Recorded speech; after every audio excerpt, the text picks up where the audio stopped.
ඔයාලව සාදරයෙන් පිළිගන්නවා රිව් Kasun YouTube channel එකට. ඉතින් අද රිව් කරන්න යන්නේ මාෂල් ලිරුමන් season 1 එකේ 5 වෙනි episode එක. ඉතින් මම වීඩියෝ එක පටන් ගන්න කලින් ඔයාලට දේවල් දෙකක් කියන්න තියෙනවා. පළවෙනි එක තමයි මම අර 4 වෙනි episode එකේ කිව්වා නේද? ලේලි එක ලින්ඩොන් ෆයිට් කරනකොට ලින්ඩොන් යූස් කරන්නේ ආශ්චර්යමත් මුද්‍රාවේ දෙවෙනි එක කියලා. ඒක දෙවෙනි එක නෙමෙයි. ඒක තුන්වෙනි මට්ටම. හරි ඒ වැරද්ද දැන් මං හැදුවා. ඊට පස්සේ දැන් ඉතින් කියන්න තියෙන්නේ ඕගොල්ලන්ට මේ වගේ වීඩියෝ වල ෆයිට් සීන් බලන්න ඕන නම් අපේ WhatsApp channel එකටයි Telegram channel එකටයි join වෙන්න පුළුවන්.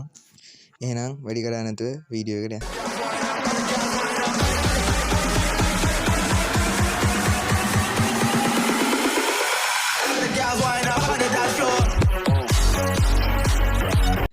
හරි ඕගොල්ලන්ට මතක ඇති 4 වෙනි එපිසෝඩ් එක ඉවරෙච්ච විදිය. 4 වෙනි එපිසෝඩ් එකේ අවසානට උනේ ලින්ඩොන්ලට අවසානට යනුවන් ගල් පතලක්ම හම්බ වෙනවා. 5 වෙනි එපිසෝඩ් එක පටන් ගන්නකොටම අපිට වෙන්නන්නේ ලෙයි පවුල. මෙතන ලෙයි බාව වගේම ශ්‍රී පවුලේ නායකයෙක් ඉන්නවා. ශ්‍රී පවුලේ නායකයා ලෙයි බාවට කියනවා දැන් ලින් පවුලට යන්ගුවන් ගල් ලොකු වෙළඳපොළක් තියෙනවා. මං හිතන්නේ අපි කරපු වැඩේ හින්දා ඒගොල්ලන්ට යන්ගුවන් ගල් පතලක් හම්බුණා කියලා. ඊට පස්සේ ලෙයි බාව කියනවා ඒ වගේ විශාල ලාභයක් ලින් පවුලට හම්බුණා නේද? මං කොහොමද ඒකට කැමති වෙන්නේ කියලා. ඊට පස්සේ ඒකට ශ්‍රී පවුලේ නායකයා කියනවා මේකට මට අදහසක් තියෙනවා කියලා ළඟලා මොකක් හරි කියනවා. මොකද්ද කිව්වේ කියලා අපිට පෙන්නන්නේ නැහැ. ඊට පස්සේ ඒ සීන් එක කට් කරලා අපිට පෙන්නන්නේ ලින් පවුලව. ලින් පවුල දැන් යන්ගුවන් ගල් යාන් නගරයට ගෙනියන්න පටවන ගමන් තමයි ඉන්නේ. ඊට පස්සේ අපිට පෙන්නන්නේ යාන් නගරයට ගිහිල්ලා ඉන්න ලින්ඩොන්ව.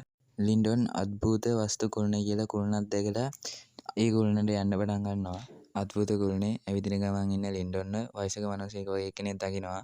එයා දකිනවා ලින්ඩොන්ගේ ආත්ම ශක්තිය කියන්නේ සෝල් පවර් එක. ඉතින් මාෂල් යුනිවර්ස් එකේ නම් සෝල් පවර් එක යූස් කරන්නේ සටන් කිරීම සඳහා. ඒගොල්ලෝ ස්ප්‍රිට් මාස්ටර්ස්ලා කියලා තමයි හඳුන්වන්නේ. හරි ඊට පස්සේ අද්භූත කුළුණේ ඇවිදගෙන යන ලින්ඩොන්ට එක වෙළඳසැලක් හම් වෙනවා. ඒ වෙළඳසැලේ තිබ්බ එක බෑග් එකකට තමයි ලින්ඩොන්ගේ හිත යන්නේ. ඒක ගන්න හදනකොටම එතන ඉන්න මිනිස්සයා කරන්නේ ඔයා ඒක අල්ලන්න එපා කියලා එයා ගාවට ගන්න එක. එතකොට ලින්ඩොන් අහනවා මේක විකුණන්න නෙමෙයිද තියෙන්නේ කියලා. එතකොට මේ මිනිස්සයා කියනවා ඔයාට මේක දරා ගන්න බෑ කියලා. ඊට පස්සේ ලින්ඩොන් අහනවා මේකේ ගාණ කීයද කියලා. ඊට පස්සේ එයා කියනවා යන්කුවන් ගල් 48ක් කියලා. ඊට පස්සේ ලින්ඩොන් කියනවා ඇත්තටම මං ගාව ඒව නැහැ කියලා. හැබැයි මං ගාව යන්කුවන් පෙති 9ක් තියෙනවා කියලා පෙන්නනවා. එතකොට මේ මිනිස්සයා මේ බෑග් එක එයාට දෙනවා. ලින්ඩොනොත් යන්කුවන් ගල් 9 දීලා එතනින් එනවා. ඊට පස්සේ මෙතනින් යන ගමන් ඉන්න ලින්ඩොන්ගේ පාරම්පරික කඩ දැන මොකක් හරි විශේෂ දෙයක්.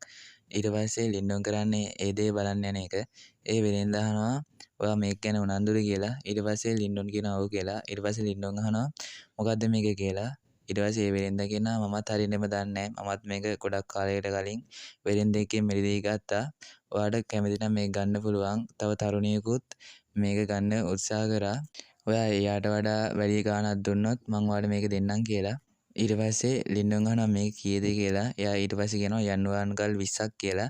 ඊට පස්සේ ලින්ඩොන් අහනවා යන්වාන් පෙති සමග වෙළඳාම් කරන්න පුළුවන්ද කියලා. ඊට පස්සේ ඕක කියලා යන්වාන් ගල් පෙති දෙන්න හදනකොටම නවත්තන්න ගියාගෙන කට්ටියක් එනවා. ඊට පස්සේ එතන අපු දෙන්න කියනවා මේ අමරණීය ලිය අපේ තරුණ මාස්ටර්ගේ කියලා.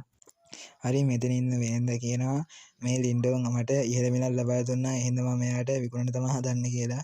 ඊට පස්සේ මෙතන ඉන්න කීහායි කියනවා මම ඉලක්ක කරපු දෙයක් කවදාවත් මේ යාන් නගරයෙන් කවුරුත් ගන්න එළිතරුනේ නැහැ කියලා. ඊට පස්සේ ලින්ඩොන් කියනවා වැඩි මිලක් ගෙව්ව එක්කෙනාට මේක හිමි වෙනවා කියලා ඒක ගන්න හදනවා. එතකොටම මෙතන ඉන්න සොල්දාදුවෝ දෙන්න ලින්ඩොන්ට කඩුව දික් කරනවා. ඊට පස්සේ එකපාරට මාකාරි අමුතු අద్భుත බලයකින් මේ කඩුව ගිහිල්ලා බිත්තිය ඇරෙනවා. අන්න ඒක තමයි ස්ප්‍රිට් පවර් එක කියන්නේ. ඒ කියන්නේ ආත්ම බලය කියන්නේ. මේ දේ කරේ අර වෙලාවේ මං කියපු වයසක මිනිහා. එයාගේ නම තමයි යන් ෂුවන්. එයා 4 වෙනි මට්ටමේ ස්ප්‍රිට් මාස්ටර් කෙනෙක්. මේ යන් ෂුවන් කියන්නේ කීහායිගේ ගුරුවරයා. ඊට පස්සේ අපිට වෙන්නන්නේ ලින්ෂියාව දිහාට වේගයෙන් අශේ පැදගෙන එන්න ලින්ෂාන්ව. ලින්ෂාන් වේගෙන් ඇවිල්ලා කියනවා කලමකර බලකොටුවේ කට්ටිය අපිට පහර දුන්නා කියලා. ඒ සීන් එක කට් කරලා ආපහු අපිට පෙන්නන්නේ ලින්ඩොන්ව.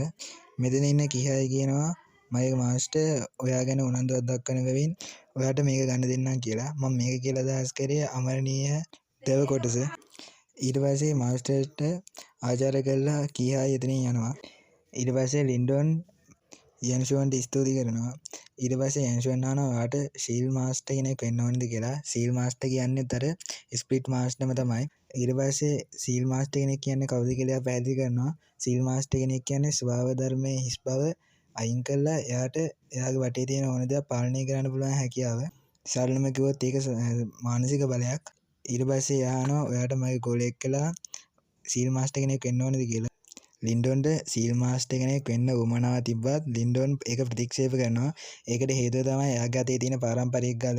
පාරම්පරික ගලේ රහස දැනගත්තොත් එයාට විතරක් නෙමෙයි එයාගේ පවුලටත් ප්‍රශ්නයක් එයි කියලා ලින්ඩොන් හිතනවා. ඊට පස්සේ යන්ෂුවන් කියනවා ඔයාගේ අදහස වෙනස් කරනවා නම් ඔයාලට ඕන වෙලාවක වැන්චින් සංගමයට එන්න පුළුවන් කියලා. ඊට පස්සේ යන්ෂුවන් ලින්ඩොන්ට මානසික බලය පුහුණු වෙන ආකාරය ගැන පොතක් දෙනවා. ඊට පස්සේ ලින්ඩොන්ට ලින් වංශයේ සේවකයෙක් කියලා කියනවා කොළඹ බලකොටුවේ කෙනෙක් ඇවිල්ලා අපේ අයට පහර දුන්නා කියලා. හරි ඒ සීන් එක කට් කරලා අපිට පෙන්නන්නේ බෑග් ඩ්‍රැගන් කර්ලියෙන් පරාජයට පත්ලා ඉන්න ලින්ඩොන්ලගේ පැත්ත. ඊට පස්සේ එකපාරට මෙතනට ලින්ඩොන් ඇවිල්ලා බෑග් ඩ්‍රැගන් කර්ලියේ දෙවෙනි නායකයා වෙන ඕෂාට කඩුවෙන් පහර දෙනවා. ඕෂා කියන්නේ ස්වර්ගීය ආත්ම අවදියේ මට්ටමේ කෙනෙක්. එතකොට ලින්ඩොන් කියන්නේ පෘථිවි ආත්ම අවදියේ කෙනෙක්. ඒ කියන්නේ පෘථිවි ආත්ම අවදියට වඩා එක බල මට්ටමක් උඩින් ඉන්නේ. ඕෂා කියනවා ඔයාද ලින්ඩොන් මම ඔයාව මරන්න අවස්ථාවක් හොයන ගමන් හිටියේ කියලා. එතකොට ලින්ඩොන් අහනවා ඇයි ලින් පවුලට පහර දෙන්නේ කියලා. එතකොට ඕෂා කියනවා යනුවන්ගල් පතට කෝකලන්ට හම්බෙච්ච එක ගැන අපි සතුටින් නෙමෙයි ඉන්නේ කියලා. ඊට පස්සේ ලින්ඩොන් අහනවා ලී පවුල හින්දා නේද මේක කරන්න කියලා. ඒක වට වැඩක් නැහැ නේ කියලා. ඊට පස්සේ ඕෂා සරණ දෙනවා. ඕෂා ලින්ඩොන්ට විසික් කළාම යන ප්‍රහාරයක් එල්ල කරනවා. ඊට පස්සේ ඕෂා කියනවා ඔයාට මගේ එක ප්‍රහාරයක් දරා ගන්න පුළුවන් නේද? මම ඔයා වගේ දක්ෂයන්ට වෛර කරනවා කියලා. ටික වෙලා සටන් කරාට පස්සේ ලින්ඩොන් ආශ්චර්යමත් මුද්‍රාවේ පළවෙනි මට්ටමින් ප්‍රහාරයක් එල්ල කරනවා. හැබැයි ඒක නම් ඕෂාට දැනෙන්නවත් නැහැ. ඊට පස්සේ දෙවෙනි මට්ටමේ ප්‍රහාරයක් එල්ල කරනවා. එම ප්‍රහාරය නිසා ඕෂා පිටිපස්සට විසික් කළා යනවා. ඊට පස්සේ ඕෂා කරන්නේ එයා ගාව තියෙන බලවත් ප්‍රහාරයක් එල්ල කරන එක. ඊට පස්සේ ලින්ඩොන් ආශ්චර්යමත් මුද්‍රාවේ තුන්වෙනි මට්ටමේ ප්‍රහාරය එල්ල කරනවා. මේ ප්‍රහාරය නිසා ඕෂා ගිහිල්ලා පිටිපස්සෙම තිබ්බ ගලක ගිහිල්ලා වදිනවා. ඒ විතරක් නෙමෙයි ඒ අතරේ ඕෂා එයා ගාව තිබ්බ පිහි දෙකක් ලින්ඩොන්ගේ පැත්තට විසික් කරලා ලින්ඩොන්ටත් තුවාල කරනවා.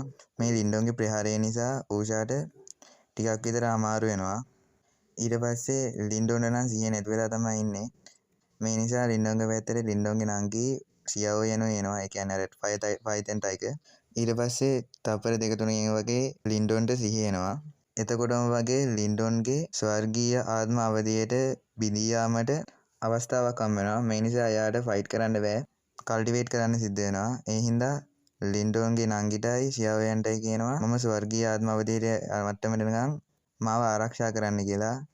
හැබැයි ඒ දෙන්නට මෙයාව ගොඩක් කළා ආරක්ෂා කරන්න වෙන්නේ නැහැ. ඊට පස්සේ මෙතන හිටපු එක්කෙනෙක් ඇවිල්ලා ලින්ඩොන්ට පිහියෙන් අයිනවා. එතකොටම ලින්ඩොන් ස්වර්ගීය ආත්ම අවදිය දක්වා බිඳී යනවා. ඊට පස්සේ ඉතින් අපිට පෙන්නන්නේ ලින්ඩොන්ගේ ස්වර්ගීය ආත්ම අවදියේ බලය. මම මගේ නංගිටයි ෆයර් ටයිකටයි කරපු දෙයට වඩා දෙගුණයක් ගෙවන්නම් කියලා ඕෂාට එක ප්‍රහාරයක් එල්ල කරන්නේ. ඕෂාට ඉතින් ආයෙ නැගිට ගන්නවත් බෑ. ඊට පස්සේ ඒ සීන් එක කට් කරලා අපිට පෙන්නන්නේ ලෙයි පවුලව. ලෙයි පවුල එයා හිටපු පුටුවෙනුත් නැගිටිනවා. එයා කියන්නේ කොහොමද ඕෂා මැරුණේ කියලා. එතකොට කියනවා ලින්ඩොන් තනියම තමයි ඕෂාව මැරුවේ කියලා. ඊට පස්සේ පුටුවෙන් ඉඳගත්ත ලෙයි පවුලගෙන් අහනවා ලෙයිලි සීයේ ඔයා ඉක්මනට ප්‍රාථමික ආත්ම අවදිය දක්වා වර්ධනය වෙයි නේද කියලා.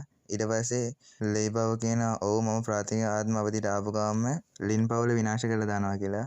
ඒකත් එක්ක මාෂල් යුනිවර්ස් සීසන් 1 එපිසෝඩ් 5 ඉවර වෙනවා. ඉතින් අද වීඩියෝ එක කොහොමද? වීඩියෝ එක හොඳද කියලා ලයික් කමෙන්ට් එකක් දාන්න අමතක කරන්න එපා. ලයික් කරලා සබ්ස්ක්‍රයිබ් කරලා තියාගන්න මේ වගේ වීඩියෝ දිගටම බලන්න.